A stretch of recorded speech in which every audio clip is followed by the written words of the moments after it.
वैष्णव जन तो तेने कहिए जे पीड़ पराई जाने रे। मैं भीख मांगती थी। मेरे को ऐसा लगता था कोई मेरे को पूछे कि तेरे को भूख है क्या, खाना है क्या, चलो घर लेके चलते मैं, मगर किसी ने बोला नहीं रे। फिर मैं ढूंढने लगी कि किसको घर चाहिए, खाना चाहिए, और मैंने ढूंढा, वो मिल गया बेटा।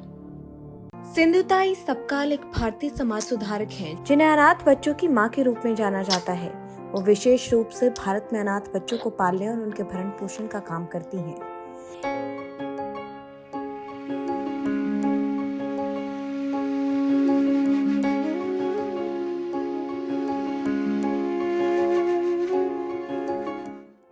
साल 2016 में सिंधुताई को समाज सेवा के कार्यों के लिए D.Y. Patil institute of technology and research की तरफ से साहित्य में डॉक्टरेट की उपाधि से सम्मानित किया गया था।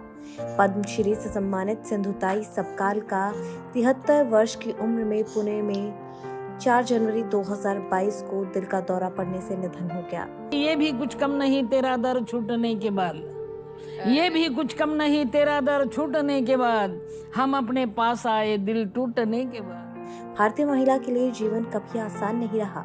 वो चाहे अमीर या गरीब हो, वो इतिहास में निरंकुश समाज के प्रकोप का सामना करती आ रही है। सामाजिक पाखंड के संदर्भ में समाज में व्याप्त खामियां कुछ लोगों की मानसिकता के परिणाम हैं, जो महिलाओं के जीवन को हर क्षेत्र में दुखी कर रहे हैं। लेकिन सवाल यह है कि कौन उन्हें अपनी मौजूदा सकल स्थितियों से बाहर लाने जा रहा है। हर व्यक्ति अपने स्वयं के उद्धार करता है। महाराष्ट्र से सिंधुताई इस बात का उदाहरण है। सिंधुताई अपने और अपनी बच्ची की भूख मिटाने के लिए ट्रेन में गा गा कर भीख मांगने लगी। जल्द ही उसने देखा कि स्टेशन पर और भी कई बेसहारा बच्चे हैं जिनका कोई नहीं। सिंधुताई अब उनकी भी माई बन गई। भीख मांगकर जो कुछ भी उन्हें मिलता उन सब बच्चों में बांट देती। कुछ समय तक वो शमशान में रहती रही, वहाँ फेंके हुए कपड़े पहनती रही। फिर कुछ आदिवासियों से उनकी पहचान हो गई। वो अपने हक के लिए लड़ने लगी और एक बार तो अपनी लड़ाई लड़ने के लिए वो प्रधानमंत्री इंदिरा गांधी तक पहुंच गई। अब वो और उनके बच्चे इन आदिवासियों के बनाए झोपड़ों में रहने लगे। धीरे धीरे लोग सिंधुताई को माई के रूप से जानने लगे और स्वेच्छा से उनके अपनाए बच्चों के लिए दान देने लगे। अब इन बच्चों का अपना घर भी बन चुका था। धीरे धीरे सिंधुताई और बच्चों की माई बनने लगी। ऐसे में उन्हें लगा कि कहीं उनकी अपनी बच्ची ममता के रहते वो उनके गोद लिए बच्चों के साथ भेदभाव न कर बैठे। इसलिए उन्होंने ममता को दगड़ू शेठ हलवाई गणपति के संस्थापक को दे दिया। ममता भी एक समझदार बच्ची थी और उसने इस निर्णय में हमेशा अपनी मां का साथ दिया। सिंधुताई अब भजन गाने के साथ साथ भाषण भी देने लगी थी और धीरे धीरे लोकप्रिय होने लगी थी। अब तक वो 1400 से ज्यादा बच्चों को अपना चुकी थी। उन्हें पढ़ाती, उनकी शादी कराती, जिंदगी को नए सिरे से शुरू करने में मदद करती। ये सभी बच्चे उन्हें माई कहकर बुलाते। बच्चों में भेदभाव न हो जाए इसलिए उन्होंने अपनी बेटी किसी और को दे दी।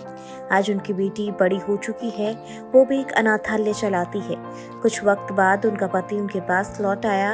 उन्होंने उसे माफ करते हुए अपने सबसे बड़े बेटे के तौर पर स्वीकार भी कर लिया। राष्ट्रीय अंतर्राष्ट्रीय समेत करीब 172 अवार्ड पा चुकी ताई आज भी अपने बच्चों को पालने के लिए किसी के आगे हाथ फैलाने से नहीं चूकती। वो कहती कि मांगकर यदि बच्चों का लालन पालन हो सकता है तो उसमें कोई हर्ज नहीं।